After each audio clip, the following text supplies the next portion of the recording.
ในช่วงถัดไปนะคะเรามาพูดถึง buzzword อีกคำหนึ่งที่ถือว่าเป็นคำที่น่าสนใจแล้วก็มีเขาเรียกว่าหลายคนพูดถึงเรื่องนี้นะคะก็คือเรื่องของ Metaverse นะคะในตั้งแต่ปี 2021 มาแล้วที่เรามีการพูดถึงเรื่องนี้กันค่อนข้างเยอะมากจุดเริ่มต้นนะคะจากเกม Second Life และ Roblox นะคะซึ่งตัวนี้เนี่ยก็ถูกนำมาเป็นไอเดียในการที่เราพัฒนาต่อยอดขึ้นมาเป็นโปรเจกต์ Web3 อย่าง Sandbox นะคะหรือว่า Decentraland นะคะหรือว่าจะเป็นการรีแบรนด์ครั้งใหญ่ของโซเชียลมีเดียระดับโลกอย่าง Facebook นะคะเป็น Meta ที่เราใช้คอนเซปต์นะคะรวมถึงแนวคิดนะคะในการพบปะกันในโลกเสมือนนะคะที่จะเกิดขึ้นจริงในโลกดิจิทัลนะคะทำให้คำว่า Metaverse ของแต่ละคนเนี่ยมีนิยามที่ค่อนข้างแตกต่างกันนะคะ Metaverse จริงๆแล้วคืออะไรและอนาคตของ Metaverse เนี่ยจะไปในทิศทางไหนได้บ้างเป็นอีกเซสชันหนึ่งที่น่าสนใจแล้วถ้าเกิดว่าทุกคนเนี่ยได้เข้ามาศึกษานะคะเราจะได้เห็นการเปลี่ยนแปลงนี้ไปด้วยกันเลยค่ะสำหรับหัวข้อที่ 11 The Future of Metaverse นะคะซึ่งในช่วงนี้นะคะสปีกเกอร์ก็ได้ขึ้นมาอยู่กับเราแล้วนะคะขอเรียนเชิญทุกท่านพบกับคุณนิโคลนะคะ Co-founder Apac DAO คุณกัญญรัตน์แสงสว่าง Head of Growth Thailand The Sandbox นะคะคุณ Felixs Mago Co-founder Space Dash FUTERIO นะคะและคุณ Kris CSO จาก CGame นะคะ All the speakers are ready on the stage, so I would like to pass the mic to Ms. Nicole to be the moderator. So please give them a big round of applause.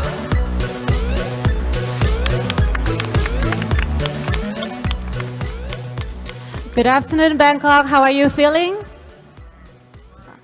Fine. Okay, I can see we can't wait for the next parties. I mean, this is one of the most chilled sessions that I have ever so far. I mean, the aircon is on full blast, and I'm having like a very distinguished panel today with me, and having Felix to beam in from. Where are you from, Felix? Hey guys, I'm sitting in Germany right now. Germany must be cold there. Okay. So yeah. Oh yeah. Yeah. Hi So from sorry, the sunny I can't be with Bangkok. you. No worries. No worries. I would like to kickstart the panel by having a brief introduction from each of the panelists. Maybe can you share with us your name, your company, and maybe a bit about your journey, like your personal story with Metaverse. How did you get into this space? Starting with our lady first, Ms. Sky. Okay, such to be honored and super excited. Okay, so hi everyone. Hope you might be like heard about the Sandbox. This is Sky. I'm a head of growth of Thailand at the Sandbox game, and for the one who kind of like first time hearing about the Sandbox, we are the decentralized virtual world that we give people power to create own, build, and also monetize their experience on the land that built in the Ethereum blockchain, right? And before we come to state, I have a chance to talk with Nicole. Like, are you like a gamer by your side, right? I have to say, like most Asian, yeah, we grow up from like gaming industry for sure. We spend like a half of hour like after school spending life with the gaming. So surprisingly, blockchain is kind of like the big barrier for everyone to enter because it's a lot of like jargon, the words, the technical term. But one thing that gaming can bring more mass adoption is about the gamified experience and let people like have more fun in the blockchain industry and especially for the open metaverse that we are building on. Yeah. Okay, so hi everyone from Bangkok. My name is Kris. I think it's a wonderful event. Great job by the organizers. I think all the booths are very well set up. Okay, I'm from Singapore. So my experience into the metaverse is actually with the Sandbox. So CGame is our metaverse agency, the first one in Singapore to be appointed by the Sandbox. So we create design experiences for brands, for individuals who want to enter the Sandbox metaverse. All right. How about you, Felix? Hey everyone. So I'm in the space for a very long time. It's actually pretty funny to be here in Germany, seeing myself sitting in the metaverse, discussing with somebody who claims to be in Bangkok. I think it's kind of all in the metaverse already. So I'm in this space for a long time. Started off with Dash. We have a company in Thailand called FUTERIO doing all kinds of venture building. I would say there's a lot of projects we are building. And I'm the co-founder of Space, which is a social commerce focused metaverse. So our approach is to bring, commercial experience meets gaming, meets a new 3D internet. So we are onboarding lots of partners. In fact, we have more than 50 commercial partners live, from t-shirt stores to candle stores to all kinds of things. We have 200 partners waiting right now to get live. There is a huge demand that we are seeing for, a new way of commerce coming to a new virtual world, because it's just a nice experience. And it doesn't only stop with the commercial experience. What I'm really driven by is to create jobs in the metaverse. And I believe it's going to be the big job motor for the next coming years. Okay, thank you, Felix. So my name is Nicole. I'm honored to be the moderator for today. I'm the co-founder of Apac DAO. So we are a Web3 community in Southeast Asia. So we've got over 1,400 members from 600 projects in 10 countries in various Web3 verticals: gaming, metaverse, and NFTs. And definitely, I've been in the blockchain space back in 2016, so happy to see a lot of the old and new friends, at the event today. Before we start with the very first question, just to give you some idea, Felix, we have taken the liberty to change all of the questions in the list so that I think we would have a very interactive and very interesting discussion today. Can I have maybe have a show of hands of those in the room who are from, who are working in Web3? Only one, guys? Any gaming, metaverse, NFTs? Okay. How about the Web2 people? Who is coming here to explore how to adopt Web3 in the business? Okay, so I assume that there are only a few Web2 people in the house, so we can just take this on full force, right? Like talking all the way through the metaverse. I think for the very first question, I would like to ask you about the most exciting metaverse use case that you have seen recently. It doesn't have to be related to your project or your own vertical, but anything that you think is definitely, ticks and you really want to share that with the audience. Kris, you want to start first? Okay, so for me, I think that one of the most interesting use cases would be the idea that you could own an NFT and then you could use there as your avatar in the Sandbox metaverse. So my idea of metaverse, the things that it changed for people in the blockchain was that blockchain was just generally numbers, 3-letter coins, and then the price. So eventually we shifted from that to NFTs. There were some visuals, but it ended off with just PFPs. And now we have this ability to use this PFP to integrate into the metaverse. So I think this is something that is very important because it gives the masses the ability to visualize, the use cases of an NFT at the very bottom line. It's not just a picture. Because a lot of people have this misunderstanding that it's just a picture. They didn't know that about the metadata, don't know about all the things that's being stored, on even IPFS, and then they just comment it's just a picture. So I think one of the best cases would be seeing the ability that a lot of projects, I think there's more than 10 projects right now, that are working with the Sandbox, so that if you are one of the owner of these projects, you could just enter the game using your own NFT. I think that's very interesting. Okay, how about you, Kay? Sky?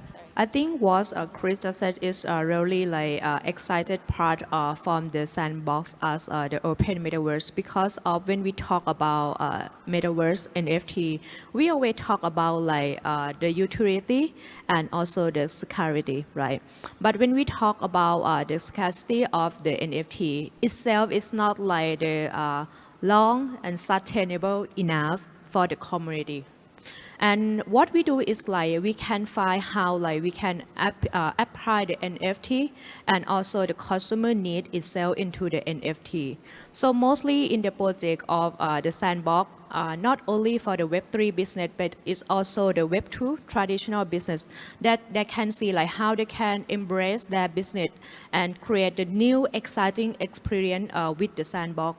they just come to the Sandbox through the open platform and use the NFT as the utility to their fan and also the new player come to brand. It's not only like just a play to earn, but they can play to and learn about their band that they love. And we found out that most people like more joy and also like super excited to have like a new the brand that have been like operate for more than like 40 to 50 years, but it's jumped into the new target consumer. So this is like pretty surprisingly that we use the utility of the NFT empowering the community of the player and the user in the Web3 as well. Yeah.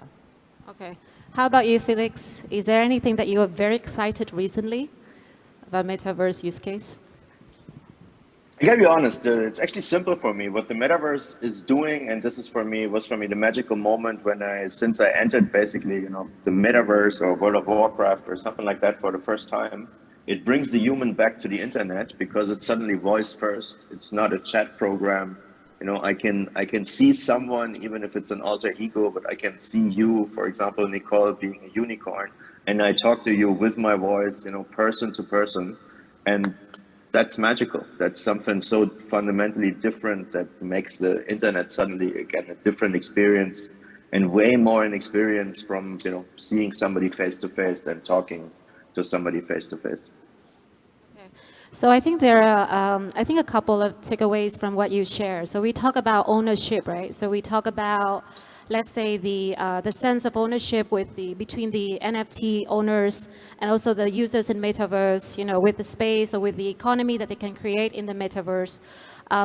So I think on this point, I would like to dig deeper into the current landscape of Metaverse a little bit, because you guys definitely are working with a lot of the players from both the Web 2 and the Web 3 space at the moment.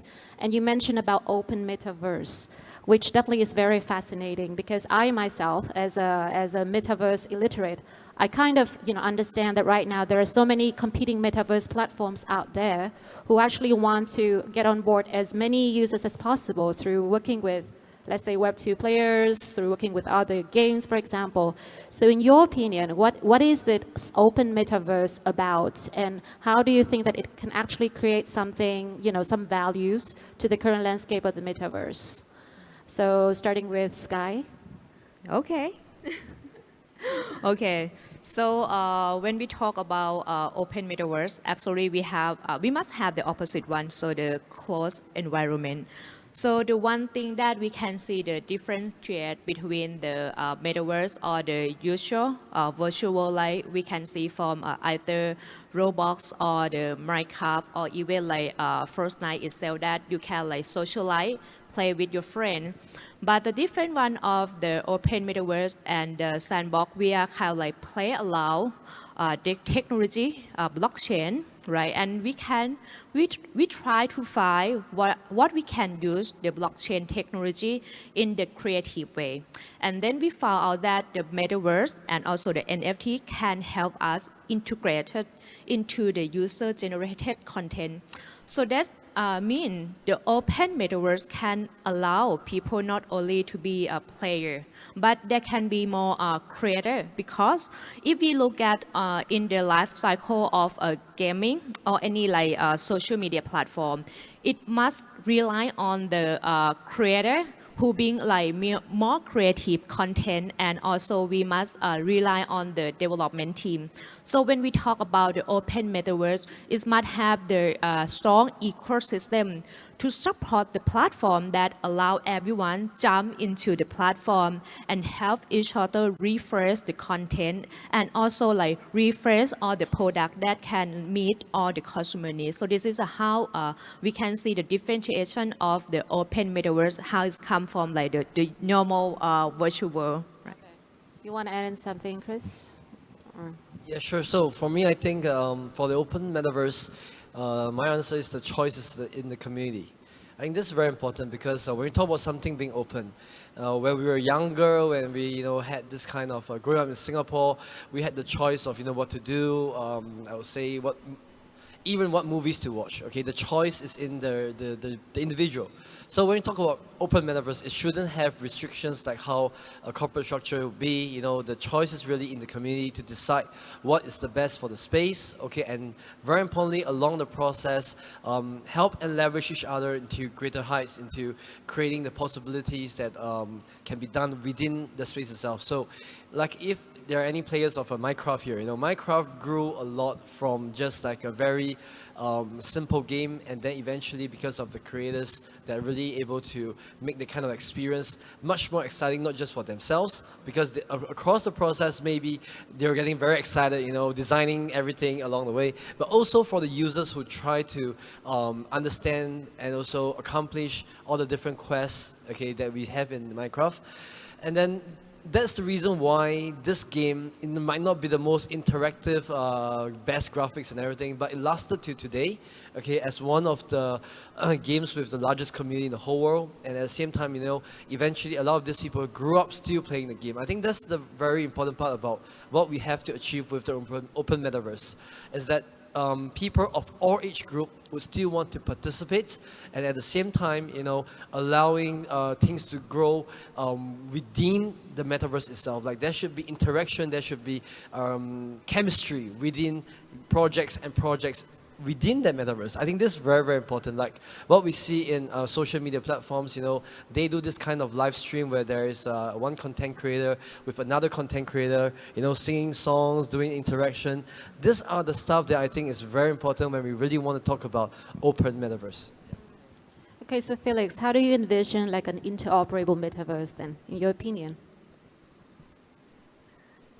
Look, I think there's a big difference, a fundamental difference right now between Web 2 and Web 3 metaverses. From what I see is that Web 2 metaverses simply don't care about creating alliance, creating standards. They have their own community. They monetize on having walled gardens. We in this Web 3 space are, I think, coming from a different perspective. In fact, space is the driving force behind OMA 3, the Open Metaverse Alliance that we have founded, at NFT New York around 6 months ago. All the big players are in there already: Sandbox, Decentraland, Upland, you know, name it. We have a huge demand right now. In fact, there's, if I'm not mistaken, almost 1,000 people and 1,000 companies that want to join the Open Metaverse Alliance. And this is all about standards. It's all about standards on how you create NFTs, how you can transfer items between metaverses, how you can create standards for users to log on, even how you can create ethical standards in the metaverse. Because, you know, if you talk to politicians, there's a lot of questions coming up of saying, oh my God, like is everybody becoming a metaverse zombie in 10 years from now? What about the young kids and all that kind of fuzz? So I think it's super important to have these alliances and to come, you know, to have big players that come together and talk about these things. I mean, portaling characters, portaling items, portaling NFTs around metaverses, I think are going to be big topics. And it's important that we have these alliances and start caring about these things. So I think there are a couple of, I think, as well, like insights from what you share. So we talk about the creators, economy, we talk about the choice of the community, how we can build like kind of all of these interaction, you know, between the communities in the metaverse. And Felix touched on a little bit on the, I think, the standards, especially the ethical standards of metaverse projects. So the next question, maybe we would just touch both of the, let's say, your experiences with building your metaverse project. I would love to hear more about what you think are some of the takeaways that, you know, the builders here can learn from you when they build the project. And is there any kind of major challenge or constraints with metaverse that you think, you know, still remains to be resolved? So maybe we can start with Felix. Well, there's a million challenges. I mean, we are all building monsters by building metaverses. It was, you know, the world used to be easy when you just build a DeFi protocol and money markets. Now you have to build a whole gaming platform with gaming engines and everything. This is a huge headache for everybody who's building a company, and it needs a lot of people, it needs a lot of time. I'm pretty happy, honestly, to see there's so much speed of innovation. NFTs are evolving, the gaming engines are evolving. It's a bit of a trade-off right now to make if you want to have a super cool graphics versus having extremely good hardware to use these gaming engines versus you want to be just a mobile ready metaverse versus you want to be in a virtual reality. So there's all kinds of trade-offs to make. I invite all builders, to check out what we have done, the same like checking out what Sandbox or Decentraland has done, because a lot of fun building there. And I really invite everybody to try it. We at Space have a bit of a different approach, building the metaverse, because we think we should make it as simple as possible for everybody to join. So we have taken an approach to say we are building template rooms, or we have external builders building template rooms for us. So everybody who's not that versatile in creating a huge experience and a room and a shopping experience can just go in there, choose a template, and create a commercial experience. So to give you an example, you can go in there right now, you choose a template.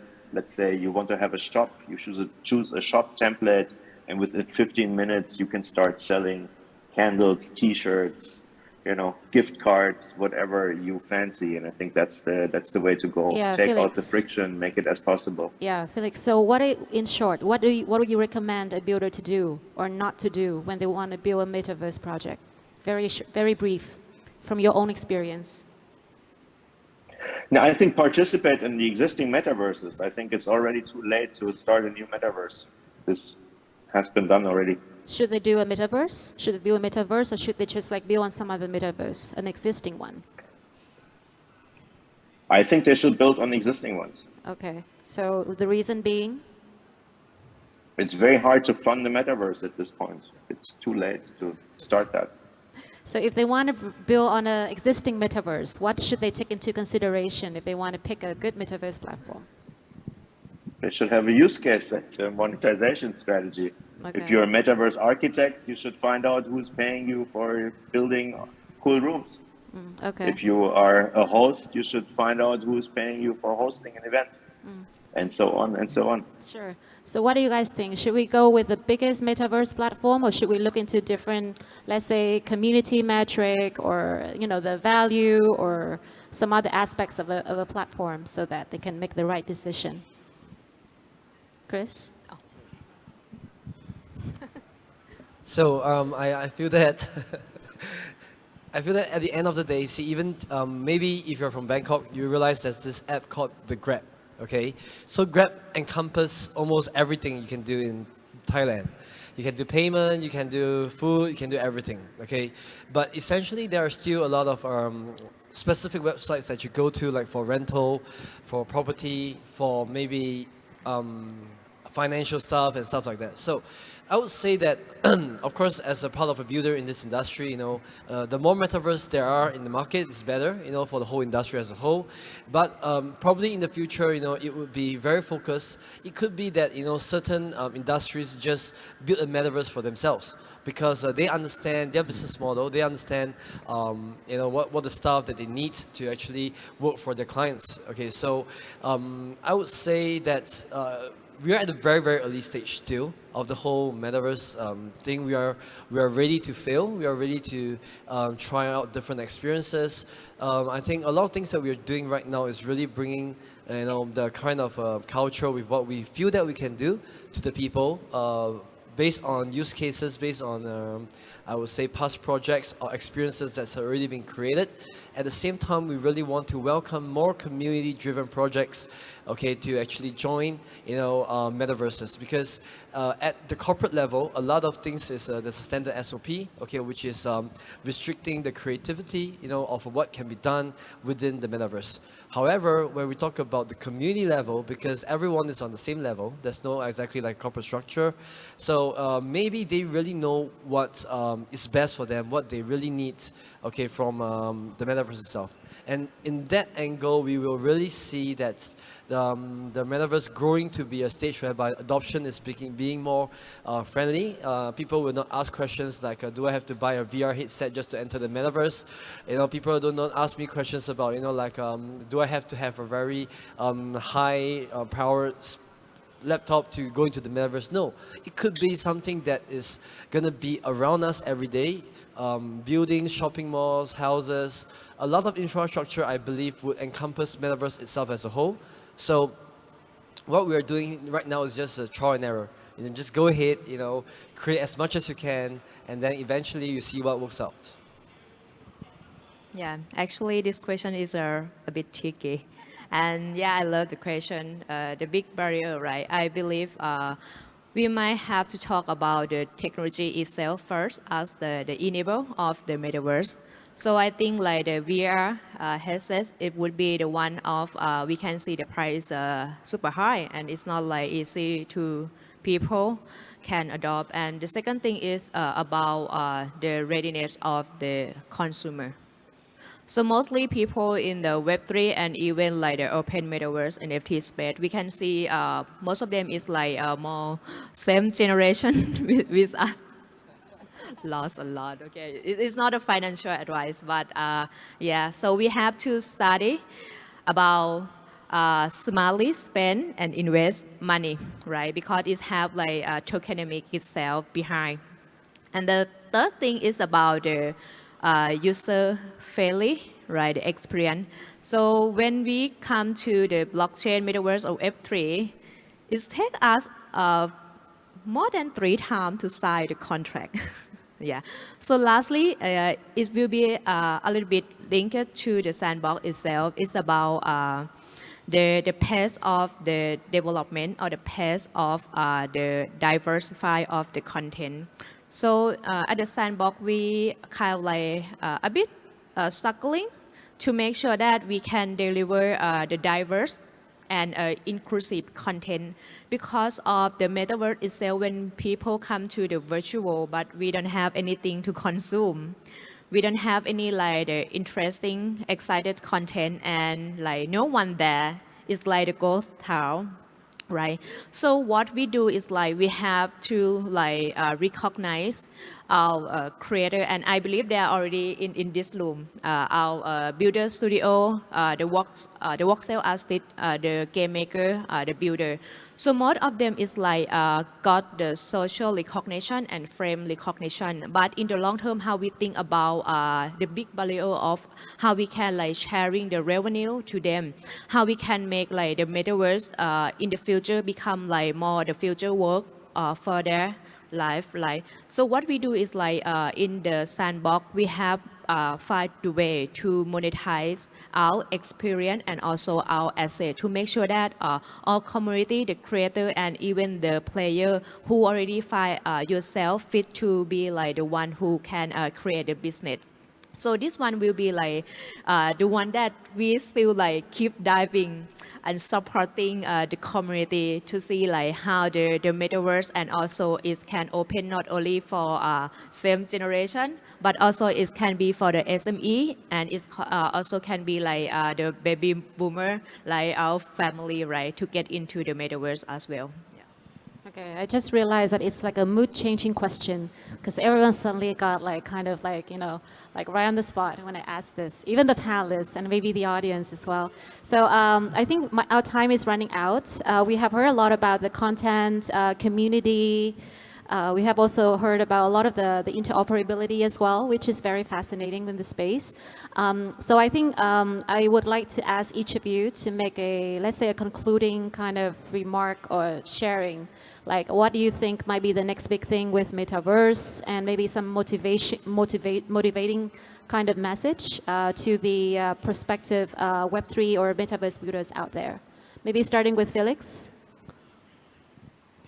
I said at the beginning, I strongly believe it's going to be the job market of the future, and the more people coming into it, the more we will see that. For me, the Web3 crowd is actually an easy crowd. If you enable people to earn money, they start coming. If you enable the money combining with fun, they will come back. So I think that's the key we have to solve. And I can only invite everybody to start trying it out. And the more it becomes normal and the more everybody's starting earning money in the metaverse, the more this thing will take off. And I truly hope it's not going to be another boring Web2 platform who is building closed gardens and capturing all the money for themselves. Let's build it all together and make it Okay. happen. Thanks, Felix. How about you, Kris? Okay, so for the future of Metaverse, I think at this stage right now to the next bull run or to the next phase, it will really be onboarding a lot of SMEs, to come into the space because the demographics of different countries is very different. Okay, but at the end of it, okay, the driving engines of each country itself will be small, medium enterprises. Okay, so SMEs, the biggest problem for them to onboard the Metaverse is budget, not understanding and not aligning with their current business plans. So what we try to do, we just had our event in Singapore between the agencies of the Sandbox to actually provide this kind of experience, like a trial experience, a 3-month incubation or accelerator program, for brands, mini brands, SMEs, to onboard and try out the Sandbox Metaverse experience. That's why we rename SME to become the Sandbox Metaverse experience. So yeah, SME stands for that. And then through this process, we try to bring at least minimum of 500 to 1,000 brands each year, mini brands, okay, not like the super MNCs, okay, to let them understand and try out. Across the period of 3 months, if they are willing and they are able to leverage on such an experience to bring more value to their customer in terms of social media attraction and stuff like that, then they onboard into the next phase, which is the actual land development. So I think this is a very important point because as an SME of any country, okay, they will be the ones that's really connected to the citizens of the country. They will be the ones who will be actively promoting and pushing for this experience towards their customers, okay, because generally they have more personal touch, they have a more close customer relationship management program, they are very, I would say, customer oriented. So this is what we want because we want the right people, we want the people to come into the metaverse the right way, not just for speculation. Yeah, so I think that's my summary. Yeah, totally agree. I believe we call those people smart people who buy at cheap, sell at high. But I think this is one part, but we will see more. The NFT or like the project itself that can solve the real problem of the user or the player. And actually, for us, we have like the Sandbox and we have like the creator, the community. We will drive more like how we can create a successful case study across around the industry that not only from the fashion, celebrity, and also the entertainment, and also we can talk about the SME that also one part that driving the economy. So I believe that we will see more like the value of the customer that can get benefit from the metaverse and also NFT itself. Yeah. Okay, I actually have another question to conclude this. So we got to know that, of course, Metaverse is built on various tech stacks, right? So we talk about blockchain, we talk about NFTs, we talk about AR and VR. Do you see a future where Metaverse can grow independently or not in correlation with NFTs or the market volatility? Sky, you want to take this? Okay. Yeah. So what Just it's a very light question to light up the mood, Oh, okay. So everyone has something to look out for in this bear market. All right. I believe that the metaverse will grow with the community. So from my feeling and from my experience, I believe that the metaverse or the virtual society can live independently. We are human. We have to interact and connect. So that's why we do care more about how we can work with not only the brand but creator and many more people. So yeah, we love working with Arthur. That sounds very motivating. How about you, Kris? Are you that positive? Okay, so I believe that it's not so much that it is able to operate on its own. Okay, it's a more because essentially you can't go into your metaverse without an NFT as an avatar, right? The avatar itself is an NFT. It's your perception of what is an NFT. Do you buy it for resale? Do you buy it just for profits, or do you actually understand the value behind the NFT? So if we're talking on that level, I think that it is very possible that metaverses will be able to operate on their own, because at this stage, okay, we are in 2022. With our generation, I think we are one of the fastest growing generation since mankind history. There's a EV, there's so many crazy stuff going on, right? But I believe that in the future, because of the openness and the ability of the unique human mind, they are able to contribute different types of ideas and experience in the metaverse. So for sure, they are able to run on its own. So no problem. Okay, Felix, is it a yes or no? Yeah, as you said, it's different tech stacks, and all these tech stacks are evolving. I see the evolving is going very fast.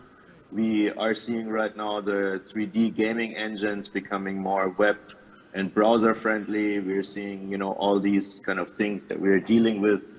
For example, the limit on people in rooms that are interacting with each other. 50 right now is a big barrier, but actually we need already 2,000 to run a cool concert. And the same goes for NFTs and Web3. One thing I know is that I don't know what's up in Web3 in 2 months from now, but something is coming. What I'm seeing as a big trend coming right now is NFTs combined with everything DeFi. So take a loan on a avatar and buy a house with it. That's something that is definitely coming. Leverage trading and all these fun things. So in hindsight, it is inevitable, is what they say in blockchain. So yeah, I think, so let's say to sum up our panel, I think there are a couple of things that we can learn about, especially around, I think, utilities. I think in the metaverse, so you guys have talked about all of the NFT combined with DeFi, how to increase the utilities, and of course get the right mindset for NFTs for the users. We talk about community, we talk about content, because basically that's what keeps people coming back to metaverse. So I think that's very important. And pretty much, of course, we want to look out for more the adoption, not just from the Web3 native community, but also from the Web2 space, especially SMEs. So I think that's very important as well, just to onboard more users. So I think that would nicely sum up or wrap up our panel today. Thank you, the panelists, for actually getting through all of the tricky questions that you have no idea about this before the panel. So I think that's definitely very positive. And thank you, everyone, for staying with us until this time. And hopefully, you can just still catch up with us after the panel if you want to explore more about the metaverse. So thank you all for coming and enjoy Blockchain Genesis. Yeah, thank you.